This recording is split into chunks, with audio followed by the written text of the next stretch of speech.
నమస్కారం metro news కి స్వాగతం. ముందుగా ముఖ్యాంశాలు. మావిగన్ మేనిఫెస్టోతో జగన్ ఎన్నికలకు వెళ్తే ఆ 11 సీట్లు కూడా రావు. వైసీపీ నేతలపై మంత్రి సంధ్యారాణి ఫైర్.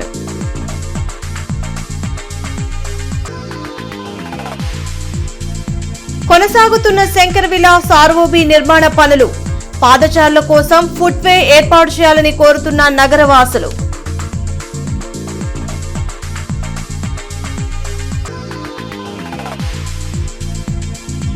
రాష్ట్రంలో సర్వ్ ప్రక్రియ లోపభూయిష్టంగా నిర్లక్ష్యంగా జరుగుతుంది ఆరోపించిన ఎమ్మెల్సీ అప్పిరెడ్డి. వైసీపీ అధ్యక్షులు జగన్ మావిగన్ మేనిఫెస్టోతో వెళ్తే ఒక్క సీటు కూడా దక్కదని మంత్రి గుమ్మడి సంధ్యారాణి ఎద్దేవా చేశారు. మంగళగిరిలోని టీడీపీ కేంద్ర కార్యాలయంలో ఆమె మీడియాతో మాట్లాడారు. జగన్ చేస్తున్న నిలకడలేని మాట వల్ల నష్టం జరుగుతూ ఉంటే ఆ పార్టీలోని సీనియర్ నాయకులు ఎందుకు మాట్లాడడం లేదని ప్రశ్నించారు. జగన్ తాను పిచ్చోడినని చెప్పుకుంటున్నారా లేక ప్రజల్ని పిచ్చోళ్ళని చేద్దామనుకుంటున్నారో ఆయనకే తెలియాలని సెటైర్లు వేశారు. నిలకడలేని మనిషి, నిలకడలేని మనస్తత్వం అంటే మరి బుర్రలో కూడా ఆలోచన ఉందో లేదో కూడా తెలియదు. అంటే నిజంగా ఇట్లాంటి రోజుకొక మాట మాట్లాడి నిలకడలేని మాట్లాడిన మాటలనే మా దగ్గర ఏమంటారంటే పిచ్చెక్కిన మాటలు అంటారు. మేబీ పిచ్చితో మాట్లాడుతున్నారో వెర్రితో మాట్లాడుతున్నారో అసలు ప్రజలను పిచ్చోళ్ళు చేద్దాం అనుకుంటున్నారో నాకు అర్థం అవ్వట్లేదు. అంటే మనుషులు ఎప్పుడూ కూడా వాళ్ళకు గత 5 సంవత్సరాలు చేసిన విధ్వంసానికి పరాకాష్ట, ఆ విధ్వంసానికి ఈరోజు నిజస్వరూపం, నిజ దర్శనం. నిజం చెప్పాలంటే 11 సీట్లు ఇప్పటిదాకా మన స్వతంత్రం వచ్చిన నుంచి ఈ రోజు దాకా ఏ రాజకీయ పార్టీకి 11 సీట్లు వచ్చినటువంటి పాపాన పోలేదు. ఒకసారి ముఖ్యమంత్రి చేసి ప్రతిపక్ష హోదా ఉండి చేసినటువంటి పార్టీలకి. కానీ ఈయనకి ఆ పరిస్థితి వచ్చినా గానీ బుద్ధి రాకపోతే ఇంకేం మాట్లాడతాం చెప్పండి. 4 లేన్ల ఆర్ఓబీ నిర్మాణం పూర్తి చేసేలోపు పాదచారులకు ఇబ్బందులు లేకుండా మెడికల్ కాలేజ్ వైపు ఫుట్వే నిర్మించాలని నగర ప్రజలు కోరుతున్నారు. 4 లైన్ల శంకర్ విలాస్ బ్రిడ్జ్ నిర్మాణం చేపట్టి దాదాపు సంవత్సరం కాలం కావస్తుంది. శంకర్ విలాస్ పాత బ్రిడ్జ్ కూల్చిన దగ్గర నుంచి నగర ప్రజలు విపరీతమైన ట్రాఫిక్ కష్టాలను ఎదుర్కొంటున్నారు. జీజీహెచ్ కు వెళ్లాలన్నా, ఆసుపత్రులకు వెళ్లాలన్నా, మెడికల్ కాలేజీకి వెళ్లాలన్నా ప్రజలు, విద్యార్థులు పలు ఇబ్బందులు పడుతున్నారు. ఇది గమనించిన కేంద్ర సహాయ మంత్రి పెమ్మసాని చంద్రశేఖర్ 2027 జులై నాటికి బ్రిడ్జ్ నిర్మాణం పూర్తి చేయాలని కాంట్రాక్టర్లను ఆదేశించి ఆ మేరకు పనులు చేయిస్తున్నారు. కానీ భవిష్యత్ అవసరాలను దృష్టిలో పెట్టుకుని శంకర్ విలాస్ ఆర్యూబీ నిర్మాణం చేయాలని కూటమి ప్రభుత్వం పూనుకుంది. కానీ పాదచారులు నడిచి వెళ్లేందుకు ఫుట్వే నిర్మించడం వలన విద్యార్థులకు, పాదచారులకు సౌకర్యవంతంగా ఉంటుందని ఆ దిశగా ఆలోచన చేసి నిర్మాణం చేయాలని స్థానికులు కోరుతున్నారు. ఈ మధ్య ఈ ప్రజల యొక్క ఇబ్బందులను దృష్టిలో పెట్టుకుని బ్రిడ్జిని చాలా త్వరగా పూర్తి చేయాల్సినటువంటి అవసరం ఉంది. అదేవిధంగా మెడికల్ కాలేజీకి బ్రాడీపేటకి మధ్యలో ఒక ఫుట్పాత్ బ్రిడ్జిని నిర్మించినట్టయితే ప్రజలు ఈజీగా నడిచెళ్లే వాళ్ళకి అవకాశం ఉంటుంది. నడిచెళ్లే వాళ్ళకి చాలా ఇబ్బందికరమైన పరిస్థితులు ఏర్పడుతున్నాయి. అది భవిష్యత్తులో కూడా చాలా ఉపయోగకరంగా ఉంటుంది. కాబట్టి ఒక ప్రత్యేక బ్రిడ్జిని మెడికల్ కాలేజీ నుండి బ్రాడీపేట వైపు వాకింగ్కి నిర్మించినట్టయితే ప్రజలకు చాలా సులభతరంగా ఉంటుంది. అండర్ గ్రౌండ్ బ్రిడ్జి ఇచ్చినట్టయితే మనకు ఆ ఇబ్బంది ఉండేది కాదు. ఆ బ్రిడ్జ్ ఇప్పుడు కట్టడం లేదు కాబట్టి దానికి ప్రత్యామ్నాయంగా కనీసం చాలా తక్కువతో ఖర్చుతో కూడుకున్నది అది.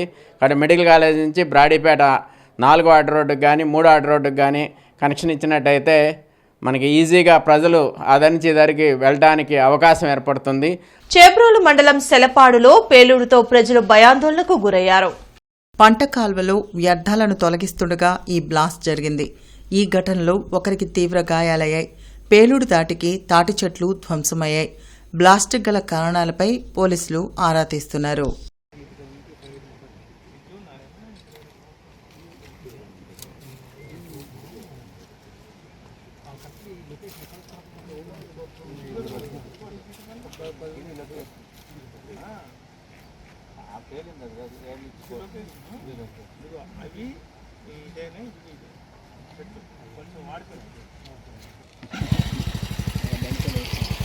బాంబు కాదన్నా, ఏదో అని పేలింది గట్టిగా. బాంబు ఎట్ట పేలితే ఇది అట్టవదు. మున్సిపల్ కార్మికుల సమస్యల పరిష్కారం కోసం జూలై 7వ తేదీన చెలో విజయవాడ కార్యక్రమం చేయనున్నామని ఏపీ మున్సిపల్ వర్కర్స్ యూనియన్ నేతలు వెల్లడించారు. కొత్తపేట మల్లేలింగం భవన్లో జరిగిన మీడియా సమావేశంలో ఏఐటీయూసీ రాష్ట్ర అధ్యక్ష కార్యదర్శులు కోటిదాసు, పోరు మామిళ్ల సుబ్బారాయుడు, రాష్ట్ర ఉపాధ్యక్షుడు కోటా మాల్యాద్రి మాట్లాడారు. ఎన్నికల సమయంలో కూటమి ప్రభుత్వం ఇచ్చిన హామీలను ఇంతవరకు నెరవేర్చలేదని ఆవేదన వ్యక్తం చేశారు.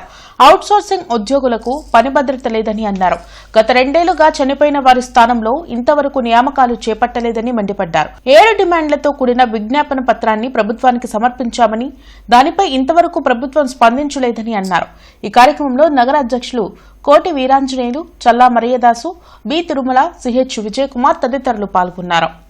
అవుట్సోర్సింగ్లో పనిచేస్తున్నటువంటి పరువు సేవ సిబ్బందులందరినీ కూడా పర్మనెంట్ చేయండి అని చెప్పేసి ఈ ప్రభుత్వం అసలు చెవులో అసలు వేసుకుంటున్నటువంటి దాఖలాలే లేవు. గడిచినటువంటి ఈ 2 నెలల్లో కనీసం దాని మీద కసరత్తుగా ఏం చేశాము, ఎంతవరకు సాధ్యమవుతుంది, సాధ్యం కాదా, లేకపోతే ఇంకా ఈక్వల్ వర్క్ ఈక్వల్ పే ఇస్తామా అనేటువంటిది కూడా ఇవాళ జవాబుదారితనంగా రాష్ట్ర ప్రభుత్వం చెప్తున్నటువంటి పరిస్థితి లేనటువంటి దశల్లోనే ఇవాళ రాష్ట్ర వ్యాప్తంగా గత నెల మాసంగా ఆందోళన కార్యక్రమాలు నిర్వహించాం. రాష్ట్ర వ్యాప్తంగా కొన్ని చోట్ల అయితే ఏకంగా కమిషనర్లకు చెప్పులు కూడా బహుకరించాం. మీరు మాకు చెప్పులు ఇవ్వకపోతే మేమని తెచ్చినటువంటి తీసుకోండి అని చెప్పేసి పరికరాలు లేని చోట్ల కూడా వాటిని మున్సిపాలిటీలకు అప్పచెప్పినటువంటి పరిస్థితి మరి నెరవేర్చాలని కూడా కోరుతా ఉన్నాం. సమ్మెకాలంలో ఏదైతే ఈ హామీలు ఇచ్చారో హామీలు అవి కూడా నెరవేర్చిన పరిస్థితి. గ్రాడ్యుయేట్కి సంబంధించి ఆప్కాస్ కార్మికులు రిటైర్మెంటు 62 నుంచి 60కి తగ్గించారు. దీన్ని 62గా కొనసాగించాలని, అట్లాగే రిటైర్మెంట్ రోజున ఆప్కాస్ వర్కర్లకు 1,70,000 గ్రాడ్యుయేట్ ఇవ్వడానికి గత ప్రభుత్వం కాలంలో ఒప్పుకోవడం జరిగింది. దాన్ని కొనసాగించాలని ఇవన్నీ తదితర డిమాండ్లతోటి రేపు 7వ తారీఖు జరిగే సమ్మెలో మున్సిపల్ కార్మికులందరూ కూడా పాల్గొని విజయవంతం చేయాలని మీ ద్వారా కోరుతా ఉన్నాం. సర్ ప్రక్రియ గడువుని మరో 4 రోజుల పాటు పొడిగించాలని YCP MLC Lella Appireddy demand చేశారు. తాడేపల్లిలోని పార్టీ కేంద్ర కార్యాలయంలో లేళ్ల అప్పిరెడ్డి మీడియాతో మాట్లాడారు. లోపభూయిష్టంగా, నిర్లక్ష్యంగా రాష్ట్రంలో సర్ ప్రక్రియ జరుగుతుందని ఆరోపించారు. ఈ ప్రక్రియ మొదలుపెట్టి 21 రోజులు అవుతున్నా డిజిటలైజేషన్ 48% పూర్తయిందని తెలిపారు. చాలా ప్రాంతాల్లో ఎన్యూమరేషన్ ఫామ్లు అందలేదని, ఓటర్లకు ఎక్నాలెడ్జ్మెంట్ స్లిప్పులు ఇవ్వడం లేదని చెప్పారు. వైసీపీ ఓట్ల తొలగింపే లక్ష్యంగా బీఎల్ఓలపై కూటమి నాయకులు బెదిరింపులు, ఒత్తిడికి పాల్పడుతున్నారని అప్పిరెడ్డి ధ్వజమెత్తారు. ప్రజలకు సందేహాలు కలిగినప్పుడు, ప్రజలకి అనుమానాలు కలిగినప్పుడు, ప్రజలకి నష్టం కలుగుతున్నటువంటి పరిస్థితులు ఉన్నప్పుడు ఎన్నికల కమిషన్ అన్నా స్పందించాలా, లేకపోతే రాష్ట్ర ప్రభుత్వం అన్నా దాన్ని సరిదిద్దడానికి ప్రభుత్వ ఉద్యోగులు కనీస ప్రయత్నం చేయాలా? ప్రభుత్వాలు చేయవు.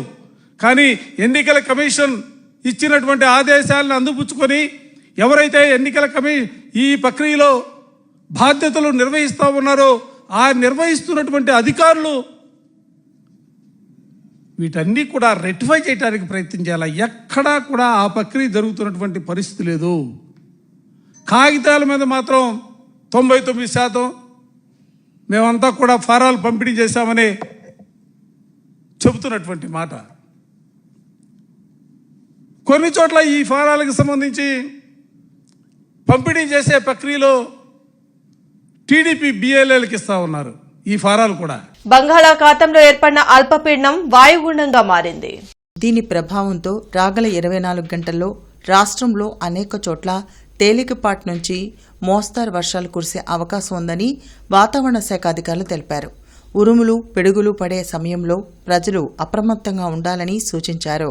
మత్స్యకారులు సముద్రంలోకి వేటకు వెళ్లవద్దని హెచ్చరించారు.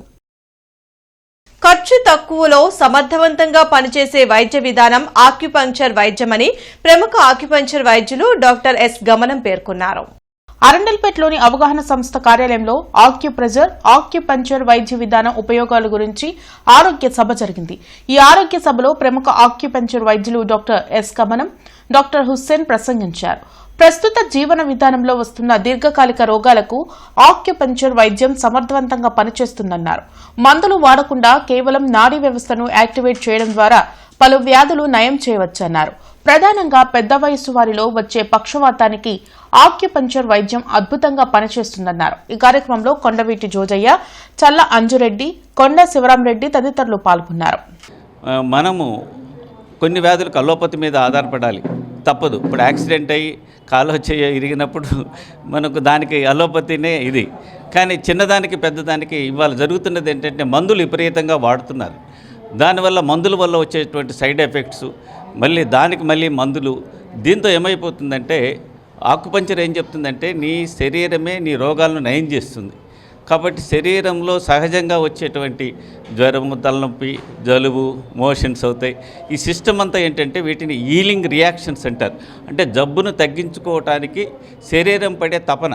మనం ఏం చేస్తున్నామంటే వాటిని రోగాలుగా భ్రమించి మందులతో అణిచివేస్తున్నాం.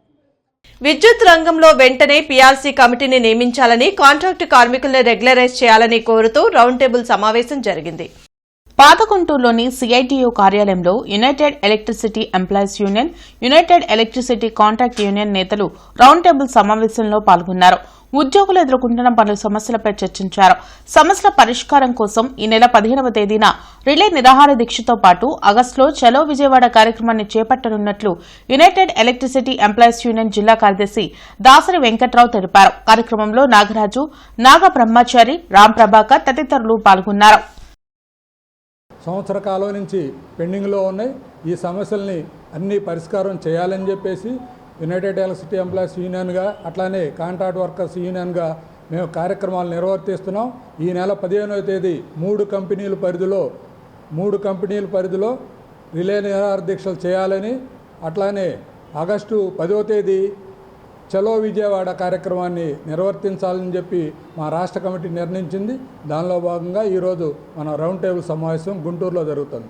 భారత ఎన్నికల సంఘం చేపట్టిన సర్ ఎన్యుమరేషన్ గడువుని మరో నెల రోజులు పొడిగించాలని మాజీ ఎమ్మెల్సీ కేఎస్ లక్ష్మణరావు కోరారు. రాజ్యాంగ స్ఫూర్తికి భిన్నంగా ఎన్నికల సంఘం సర్ కార్యక్రమాన్ని చేపట్టిందని, దీనివల్ల ప్రజాస్వామ్యంకు విఘాతం కలుగుతుందని మాజీ ఎమ్మెల్సీ కేఎస్ లక్ష్మణరావు తెలిపారు. రామన్నపేటలోని జనచైతన్య వేదిక కార్యాలయంలో వల్లంరెడ్డి లక్ష్మణ్ రెడ్డి, రమేష్ పట్నాయక్, సురేష్ తదితరులతో కలిసి ఆయన మీడియాతో మాట్లాడారు.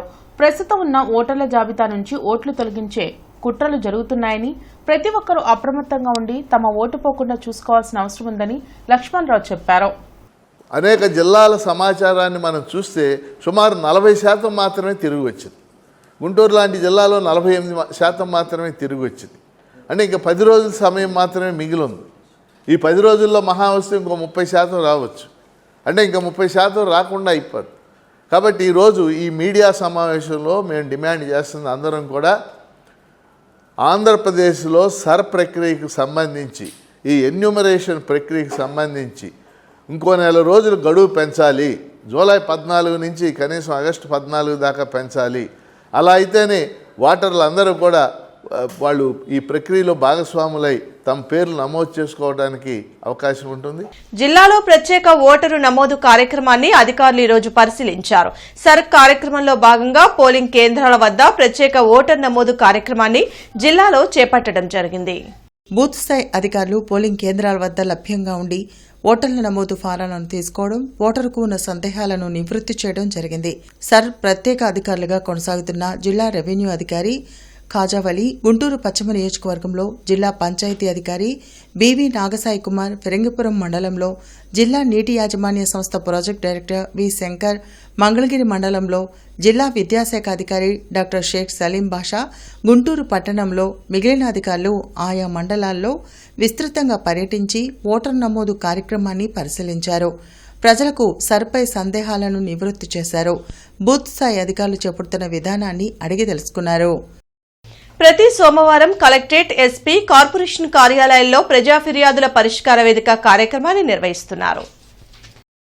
ప్రజలు తమ సమస్యలు అధికారుల దృష్టికి తీసుకెళ్లి వాటిని పరిష్కరించుకోవాలని ఉన్నతాధికారులు సూచించారు.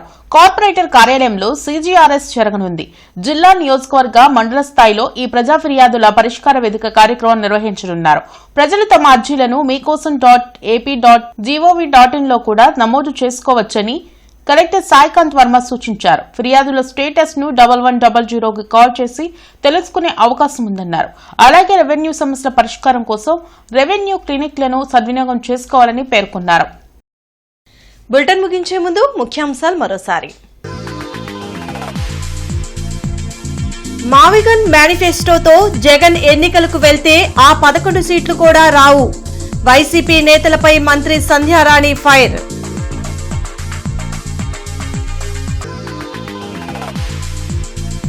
కొనసాగుతున్న శంకర్ విలాస్ ఆర్ఓబీ నిర్మాణ పనులు, పాదచారుల కోసం ఫుట్వే ఏర్పాటు చేయాలని కోరుతున్న నగరవాసులు.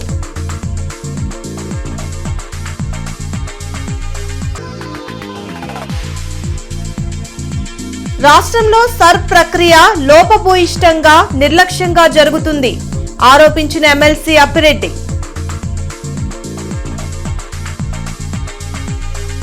ఈ వార్తలు ఇంతటితో సమాప్తం. నమస్కారం.